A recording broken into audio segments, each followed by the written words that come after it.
नमस्कार, मी अश्विनी. महाराष्ट्र टीव्ही 24 मध्ये आपले स्वागत आहे. महाराष्ट्रातील बातम्यांकडे वळण्याआधी एक नजर हेडलाईन्सवर. तिवसा येथे राज्यस्तरीय कबड्डी स्पर्धेचे आयोजन. भाजप नेते राजेश वानखेडे यांनी 3 दिवसीय राज्यस्तरीय कबड्डी सामन्याचं केलं आयोजन. नागपुरात माजी गृहमंत्री अनिल देशमुख यांची पत्रकार परिषद. आणि रत्नागिरीत माजी मुख्यमंत्री उद्धव ठाकरे यांच्या स्वागताची झळकले बॅनर्स. कोकणात ठाकरे यांच्या जनसंवाद मेळाव्याची जोरदार तयारी सुरू. आता बातम्या सविस्तर. मातीतला खेळ म्हणून कबड्डी हा प्रसिद्ध खेळ आहे. ग्रामीण भागात आजही मातीत कबड्डी स्पर्धेचं आयोजन केलं जातं. अमरावतीच्या तिवसा येथे भाजप नेते राजेश वानखेडे यांनी 3 दिवसीय राज्यस्तरीय कबड्डी सामन्याचं आयोजन केलं आहे. यात राज्यातील नामवंत चमू दाखल झाले होते. रात्री उशिरा भाजप प्रदेशाध्यक्ष चंद्रशेखर बावनकुळे यांनी या ठिकाणी समारोपीय कार्यक्रमात उपस्थिती लावत कबड्डीचा उत्साह वाढवला. पुरुष व महिलांचे थरारक सामने यावेळी बघायला मिळाले. यावेळी चंद्रशेखर बावनकुळे यांनी आयोजक राजेश वानखेडे यांचं तोंड भरून कौतुक करत पुढल्या वर्षी यापेक्षाही मोठं आयोजन करा असं यावेळी म्हटलं. तर या कबड्डी स्पर्धेत लाखो रुपयांची बक्षिसे ठेवण्यात आली होती.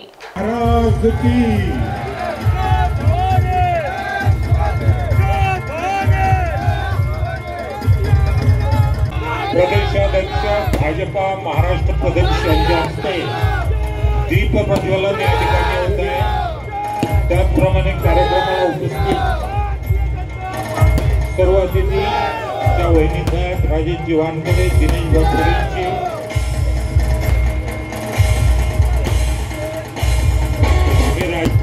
सन्मान व्यासपीठावर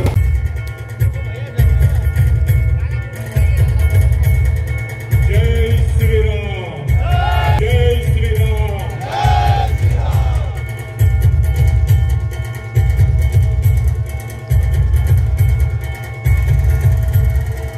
हे संपूर्ण कामं मी या ठिकाणी करण्यासाठी राजेशला जेवढी मदत लागेल तेवढी मदत करेल. माझा हा पेन राजेशसाठी कधी तयार आहे एवढं या ठिकाणी सांगतो. आणि पुन्हा एकदा मला माहिती आहे तुम्हाला कबड्डी स्पर्धा पाहिजे आहे, तुम्हाला कबड्डी स्पर्धा पाहिजे आहे. पण ज्या राजेश वानखेडेंनी पदावर नसताना एवढी मोठी योजना तयार केली, तुम्हा सर्व लोकांना या ठिकाणी कबड्डी स्पर्धेच्या माध्यमातून एक मोठं आयोजन या ठिकाणी केलं. त्याबद्दल पुन्हा सर्वांचे अभिनंदन करतो. या ठिकाणी तरुण उत्साही क्रीडा मंडळाचे आणि आधार फाउंडेशनचे मनापासून आभार मानतो आणि विनंती करतो पुढच्या वर्षीचं बक्षीस, यावर्षी राजकीय बक्षीस आहे पहिलं, पुढच्या वर्षीचं बक्षीस 1 लाख रुपये राहील. वरचे पैसे मी टाकेल, चिंता नका करू. राजेशच्या चेहऱ्यावर टेन्शन दिसलं मला. पुढचं 1 लाख रुपयाचं बक्षीस राहील. वरचे पैसे भारतीय जनता पार्टी देईल, काळजी करायची गरज नाही. पण या ठिकाणी पुढच्या वर्षी यापेक्षाही मोठं आयोजन करावं आणि माननीय देवेंद्रजींना पुढच्या वर्षी मी या कार्यक्रमाला घेऊन येईल. आपण या कार्यक्रमाला देवेंद्रजीला आपण आणू आणि पुढच्या काळामध्ये पुन्हा एकदा हा स्पर्धा ही दिवसाची भूमी महाराष्ट्रामध्ये आणि विदर्भाच्या भूमीमध्ये क्रमांक 1 वर आणण्याचा प्रयत्न करू एवढं या ठिकाणी सांगतो. आणि पुन्हा एकदा राजेश वानखेडे करता जोरात टाळ्या वाजवून सर्वांनी स्वागत करावं आणि सर्वांनी जोरदार नारा देऊ. जोरात नारा. नमो चषक अंतर्गत भारतीय जनता पार्टी आणि तरुण उत्साही क्रीडा मंडळ तिवसा यांच्या वतीनं राज्यस्तरीय कबड्डी स्पर्धेचं आयोजन करण्यात आलं होतं. आणि या क्रीडा स्पर्धा माननीय देवेंद्रजी फडणवीस आणि चंद्रशेखरजी बावनकुळे यांच्या संकल्पनेतून नमो चषक क्रीडा स्पर्धा ज्या सुरू आहे त्या अंतर्गत घेण्यात आल्या. जिल्ह्यातील आणि विदर्भातील एक पुरुष 30 टीम आल्या आणि त्याचबरोबर महिलांच्या 8 टीम आल्या. आणि ह्या 3 दिवसीय चालू असलेल्या या सामन्यांचं अतिशय चांगलं म्हणजे देखणं स्वरूप आम्हाला तिवसावासियांना पाहायला मिळालं. आणि त्याचबरोबर या परिसरातील लोकांचा जो उत्साह होता की राज्यस्तरीय स्पर्धा झाल्या पाहिजे, आतापर्यंत इथे स्पर्धा झाल्या नाही. आणि इथे 15-15 वर्ष आमदार असताना मुलांना आणि खेळाडूंना कोणताही असा वाव नाही, म्हणून या राज्यस्तरीय क्रीडा स्पर्धेचं आयोजन करण्यात आलं होतं. आणि आज देवेंद्रजी चंद्रशेखरजी बावनकुळे हे आज बक्षीस समारंभाच्या कार्यक्रमासाठी आले आणि त्यांनी आमचा उत्साह द्विगुणित केला, याबद्दल त्यांचे आभार मानतो. बारामतीत झालेल्या अजित पवारांच्या भाषणावर अनिल देशमुखांनी प्रतिक्रिया दिली आहे. अजित पवार यांचं वक्तव्य भयानक आहे. ज्यांनी समाजात राजकारणात मोठं स्थान दिलं त्यांच्याबद्दल असे बोलणे अयोग्य आहे, असे देशमुख म्हणाले. त्यासोबतच गायकवाड गोळीबार प्रकरणावरही त्यांनी त्यांचं मत व्यक्त केलं. काल जे अजित पवार यांचं काल बारामतीला जे भाषण झालं त्यामध्ये बोलताना त्यांनी ज्या पद्धतीचं वक्तव्य केलं की भावनिकहून माननीय मोठे साहेब म्हणजे साहेब शरद पवार साहेब भावनिकहून तुम्हाला आवाहन करतील आणि सर्वात धक्कादायक म्हणजे शेवटची निवडणूक कधी होणार साहेबांची शेवटची निवडणूक कधी होणार अशा पद्धतीचं सुद्धा वक्तव्य केलं. अतिशय दुर्दैवी आहे की अशा पद्धतीचं वक्तव्य म्हणजे साहेबांची शेवटची निवडणूक केव्हा होणार याचा अर्थ तुम्हाला लक्षात आला असेल काय. तर अतिशय धक्कादायक असं विधान आहे. काल जितेंद्र आव्हाडांनी जे स्टेटमेंट दिलं त्याच्याशी मी 100% सहमत आहे की ज्या साहेबांनी ज्या शरद पवार साहेबांनी अजितदादाला इतकं मोठं केलं, समाजामध्ये स्थान दिलं, राजकीय स्थान दिलं, त्यांनी अशा पद्धतीचं वक्तव्य करणं हे अतिशय दुर्दैवी आहे. त्याचबरोबर तुम्हाला माहीत आहे की सध्या महाराष्ट्रामध्ये ज्या पद्धतीची घटना गोळीबाराच्या ज्या घटना होत आहेत म्हणजे सत्ताधारी पक्षामध्येच गँगवॉर लागलं की काय अशा पद्धतीच्या घटना त्या निमित्तानं होत आहेत, तेही पोलीस स्टेशनमध्ये. म्हणजे महाराष्ट्राने अशा पद्धतीचं गुंडशाहीचं जी स्थिती आहे सध्या आहे अशा पद्धतीचं वातावरण कधी महाराष्ट्रामध्ये नव्हतं ते आज पाहायला मिळतं. म्हणजे विरोधी आणि सत्ताधाऱ्यामध्ये भांडण नाही, सत्ताधाऱ्यामध्ये त्यांच्याच पक्षामध्ये एक एकनाथ शिंदेच्या गटाचे, दुसरे BJPचे, म्हणजे कोणाचा अंकुश आहे की नाही या सर्व परिस्थितीवर या बाबतीत सुद्धा विचार करण्यालायक परिस्थिती आज महाराष्ट्रामध्ये लॉ अँड ऑर्डरची झालेली आहे, कायदा सुव्यवस्थेची झाली आहे. आतापर्यंत कधी ऐकलं नाही की पोलीस स्टेशनमध्ये जाऊन गोळीबार करायचं, कारण की कोणाचा दबाव नाही, सगळ्यांना सूट आहे की तुम्हाला जे वाटेल ते करा, आम्ही सांभाळून घेऊ. अशा पद्धतीचं वातावरण महाराष्ट्राला पोषक नाही. या बाबतीत सत्ताधारी पक्षांनी गांभीर्याने विचार करायला पाहिजे. त्याचबरोबर मराठा समाजाला आरक्षण देण्याबाबत कोणाचाही विरोध नव्हता किंवा आहे, कोणाचाही विरोध नाही. पण हे होत असताना आमची सातत्याने मागणी होती की OBC समाजावर अन्याय होणार नाही. OBC समाजाचे बांधव आहे, आमचे कुणबी आहेत, तेली बांधव आहेत, माळी बांधव आहेत, अनेक समाजाचे बांधव आहेत. त्यांच्या आरक्षणावर गदा येऊ नये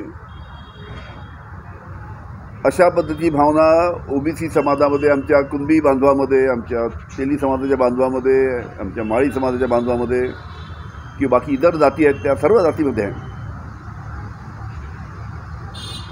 पण ज्या पद्धतीचा निर्णय घेण्याच्या परिस्थितीमध्ये राज्य शासन आहे त्याच्यामुळे एक प्रकारची भीती OBC समाजामध्ये आहे की या निर्णयामुळे आमचं आरक्षण कमी होणार अशा पद्धतीची भीती समाजामध्ये आहे.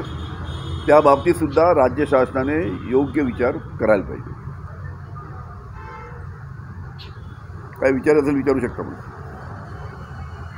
कुठेतरी शरद पवारांच्या विरुद्ध वातावरण निर्मिती करत आहे लोकसभेच्या निवडणुकीच्या पूर्वी. असं ठीक आहे, तुम्हाला राजकारण करायचं पण या स्तरावर जाऊन शरद पवार साहेबांच्या विरुद्ध या स्तरावर जाऊन वक्तव्य करणं सगळ्यात धक्कादायक वाक्य त्यांचं म्हणजे की शरद पवार साहेबांची शेवटची निवडणूक केव्हा होणार याचा अर्थ काय.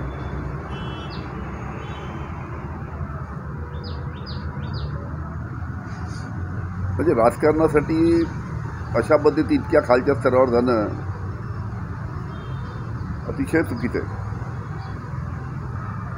महाराष्ट्रातील जनतेला अशा पद्धतीचं वक्तव्य बिलकुल आवडणार नाही.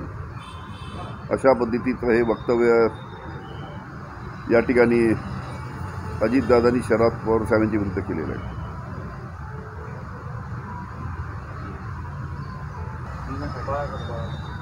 अतुल वाटेलीला धक्काबुक्की झाली दुसऱ्या गटाकडून, गुन्हा दाखल झाला गांधी आणि दिवसभर काल दौऱ्यावर होतो मी, आज माहिती घेतली.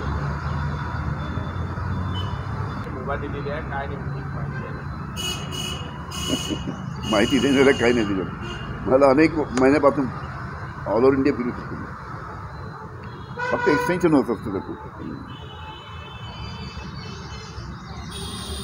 वक्तव्य करत आहे म्हणजे आतापर्यंत ज्यांच्या सहवासात ते वाढले आहे, काका त्यांना म्हणायचे अशा पद्धतीने वक्तव्य करणं. अरे त्यांनी त्यांना कसं आहे, शरद पवार साहेब अजितदादांच्या वडिलांसारखे वडील आहेत. पवार साहेबांनी शरद पवार साहेबांनी अजितदादांना राजकारणामध्ये आणलं, इतके महत्त्वाचे पद दिले राजकारणामध्ये आणि समाजकारणामध्ये, त्यांचं स्थान त्यांचं निर्माण करून दिलं. माजी मुख्यमंत्री उद्धव ठाकरे 2 दिवस कोकण दौऱ्यावर आहेत. कोकणात ठाकरे यांच्या जनसंवाद मेळाव्याची जोरदार तयारी सुरू आहे. उद्धव ठाकरे हे रत्नागिरी जिल्ह्यातील विधानसभा मतदारसंघनिहाय जाहीर सभा घेत पदाधिकारी, कार्यकर्ते व जनतेशी संवाद साधणार आहेत. रत्नागिरी जिल्ह्यातील राजापूर, रत्नागिरी व चिपळूण मतदारसंघात जनसंवाद मेळावा घेणार आहेत. या निमित्ताने रत्नागिरीत त्यांच्या स्वागताचे बॅनर झळकल्याचे चित्र दिसून येत आहे. बातम्यांमध्ये वेळ झाली आहे छोट्याशा विश्रांतीची. बघत रहा महाराष्ट्र टीव्ही 24.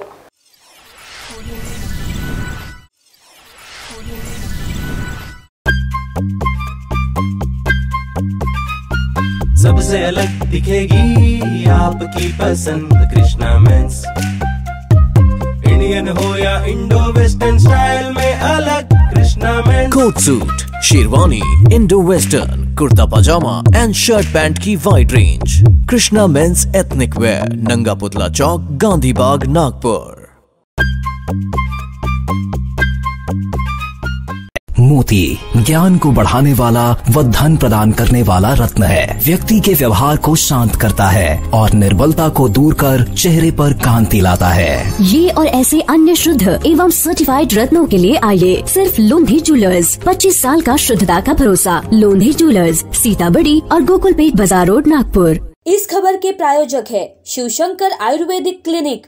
अनुभवी डॉक्टर से सज्ज, सभी प्रकार के आयुर्वेदिक दवाइयाँ मिलने का एकमात्र स्थान. इनका पता Shivshankar Ayurvedic clinic, doctor Mangala Ketkar hospital के सामने, महाजन मार्केट के पास, टेम्पल बाजार रोड, सीताबर्डी, नागपुर.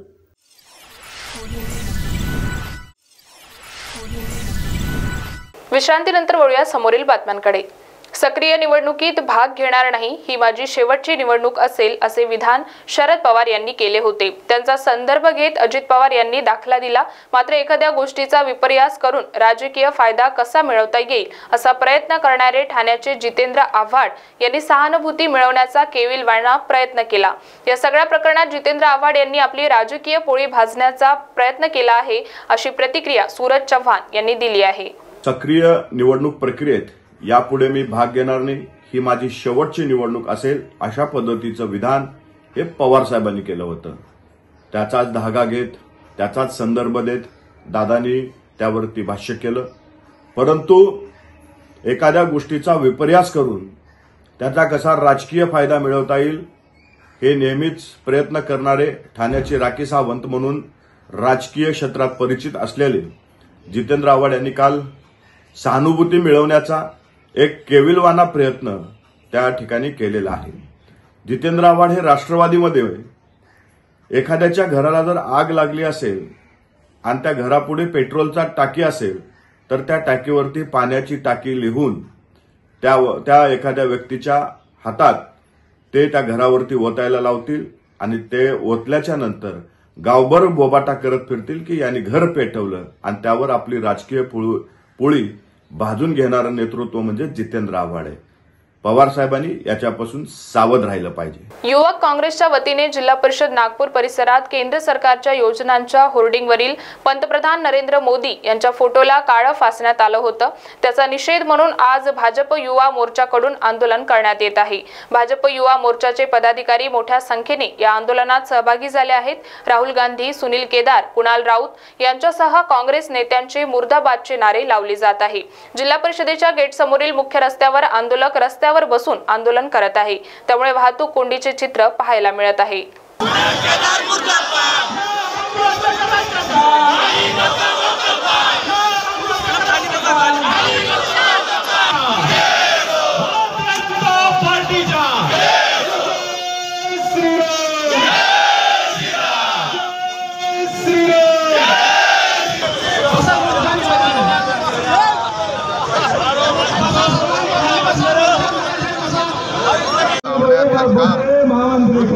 काँग्रेसच्या कार्यकर्त्यांनी केला,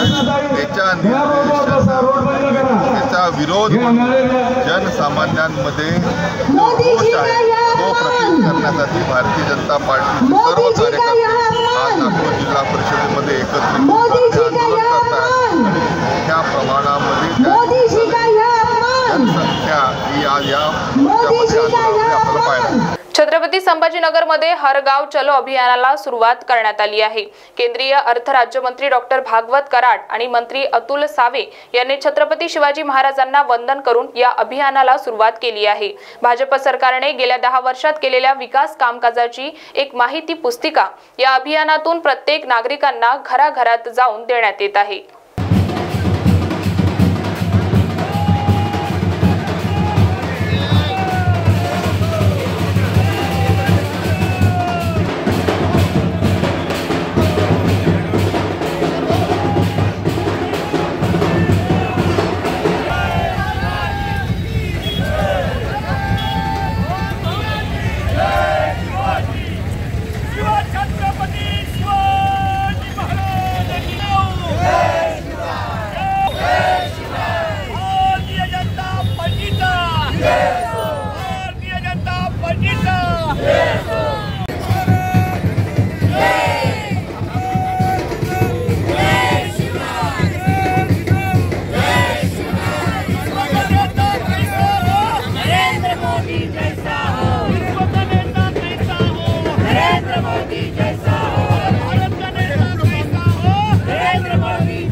बातम्यांमध्ये वेळ झाली आहे इथेच थांबण्याची। बघत रहा महाराष्ट्र टीव्ही 24।